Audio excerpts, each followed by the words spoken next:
Black Jug just might be the most dingy bar in all of downtown San Francisco. Outside, the neon sign's B is broken, so it appears to be advertising the Lack Jug. Curt Meso wakes up in his room above the bar. Streaks of light shining through the tattered curtains catch the dust that hangs in the air. I'm waking up and I'm trying to remember. I had a meeting of some kind somewhere downstairs, and I'm hungry. I want to get some food. Outside, Jet approaches the bar. I stop before entering the Black Jug and wonder why Elloran would want to speak with me. I shrug and enter the bar. Jet opens the door to the bar and looks around. She sees Elloran sitting at a table near the back of the bar. Hez, a troll, cranes her neck to see who just came in. It's nobody she knows, so she turns back around. Elloran sees Jet, smiles, and waves her over. I walk over to him. I wonder what he could possibly want to talk to me about. We didn't exactly leave on good terms. Jet, you got my message. How's it going? I'm fine. What's this about? I'm doing okay, too. Thanks for asking. I'm waiting for someone I'd like you to meet. Would you like a drink? Sure. Have a seat. Elloran leans back, looks at the bartender, and holds up 2 fingers.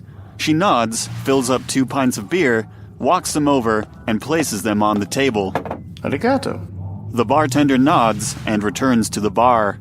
I come down the stairs and look at the bar. Elloran hears Curt open the door and turns around. Oi, Curt. How'd you sleep? Well, at least I remembered my dreams this time. Anything interesting? Yeah, I remembered sirens and flashing lights, so that's new. That may not have been a dream. Would you care for a drink? Or some food? Yeah, what do you got? Well, I wouldn't recommend the food here. The drinks, on the other hand, are terrible. Yeah, so your best bet would probably be a nice thick stout. All right, I'll go for the more recommended of the 2. Elloran looks back at the bartender and holds up 1 finger. She fills a pint of beer, walks it over, and places it on the table. Arigato. I take a big swig of the beer. How do you like it? It's good. It's good. That's surprising. I just head over. I'm pretty sure I know this is the party I'm here to meet. And I go and I just sit down without invitation. Why, hello, Hez. Haven't seen you for quite a while. Can I help you? I hear you may have some work that's up my alley. Well, let's have this meeting come to a start. Hez, you may be a useful addition, so you're welcome to listen. Elloran looks around at the small, motley crew that sits before him, making brief eye contact with everyone around the table. I know someone who has a business proposition for you, provided you don't mind getting a little dirty. Jet, I know getting dirty isn't exactly new to you, but I mean dirty in more of a metaphorical sense rather than literally. My eyes narrow, and I stare at Elloran coldly. Hez, I haven't heard anything from you from the streets. Is there anything you're not willing to do? Willing to do pretty much anything that you need. I can hack. I can, of course, provide muscle. And I know a little bit about chemistry. I won't hurt innocent children. Okay, I think that's fine. Curt, I know you're kind of hard up for work, so I'm hoping you like what I have to offer. I'm thinking it'll pay pretty well, but it's no milk run. Is that okay with you? Yeah, what have I got to lose? That's the spirit. Now, normally I wouldn't send a team of newbies on a job like this, but my usual crews are busy at the moment. I'm not gonna lie to you, from what I've gleaned, this mission sounds dangerous. Upstairs I have a guy you can refer to as Mr. Johnson. He's in room 102. Right next door to you, Curt. Whenever you guys are ready, you can go on up and hear what kind of work he has to offer. Not too sure of the details, that's his job, but the scratch will be worth it. I'll tell you this, he seems motivated to make a deal and make it quick. I look over at the other 2 to see when they're gonna make a move. I look at the other 2. I stand up. I don't know about you guys, but I'm ready. All right, if no one else is going to bring this up, I will. Who are you guys? Oh, I guess I should introduce you to each other. Jet, Hez, Curt. Wiz, now that you're all aces, go on up. Pleased to meet you, both. I head toward the door. Everyone moves through the door and up the stairs, making their way to room 102. They stop in front of the door. I look at the other two, and then back at the door, and knock. Enter. Jet opens the door, and inside, everyone sees a man sitting and facing a wall. He turns his head slightly to the left. Come in and close the door behind you. I walk inside. I follow. I walk through third, and I close the door with a slam that's much louder than it needs to be. Sorry about that. The man shakes his head. There is a jammer in the corner of the room that is producing white noise. I've got something that needs to be done off the books. It needs to be done quickly. It needs to be done right. I hear that the law won't be a deterrent to any of you, which is exactly the kind of independent contractor I'm looking for. Oh, are we stealing something? No, although there may be things there for you to steal. Take whatever you want from these scumbags, I don't care. You do the job right, it won't matter anyway. Elloran tells me I can trust you guys with this information. So here goes. Even though his back is facing everyone, he is visibly nervous and agitated. A friend of mine is going to be receiving some bad news in a bad place, surrounded by bad people. I'd like you to extract my friend and get him out of there. No one must know. Where is he? He's in an abandoned shack outside of San Francisco up north. It's a gangster hideout. They go by the moniker Go Zeros. I know this gang.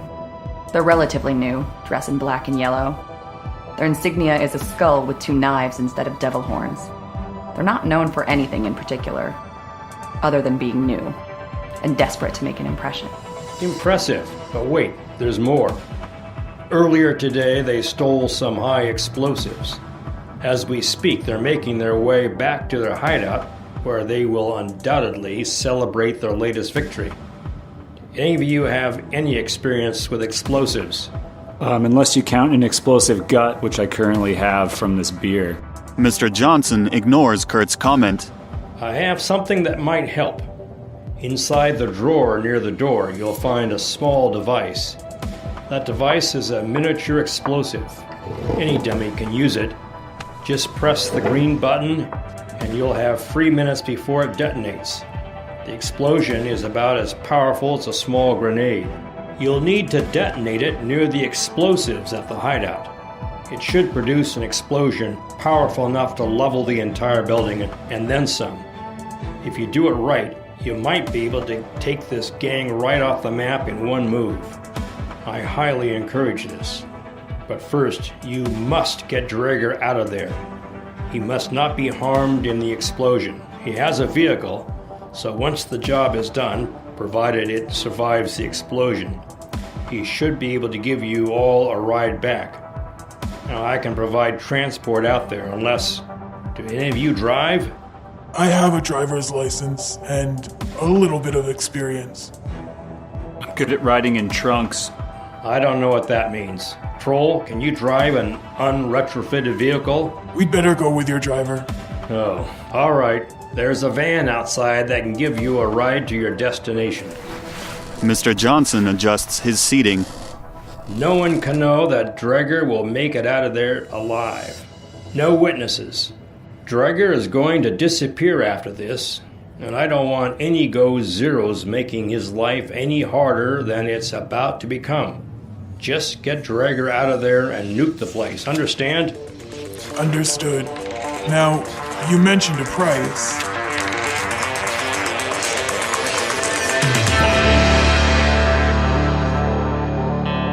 Sonic Realms needs your support to survive, and the easiest way you can help us is by leaving a review on iTunes. It's free, only takes a couple of minutes, you only have to do it once, and it helps us forever.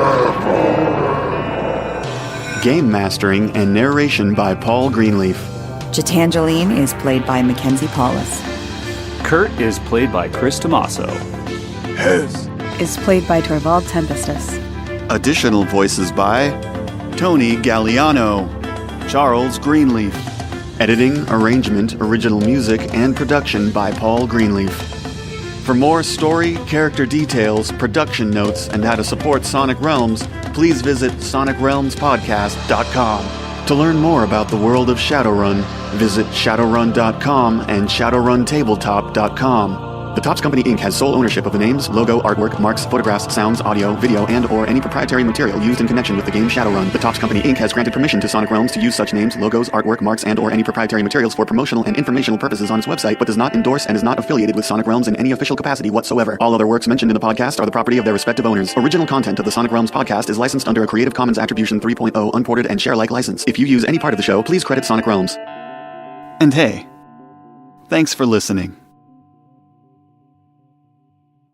And the easiest way you can help us is by leaving a review on iTunes.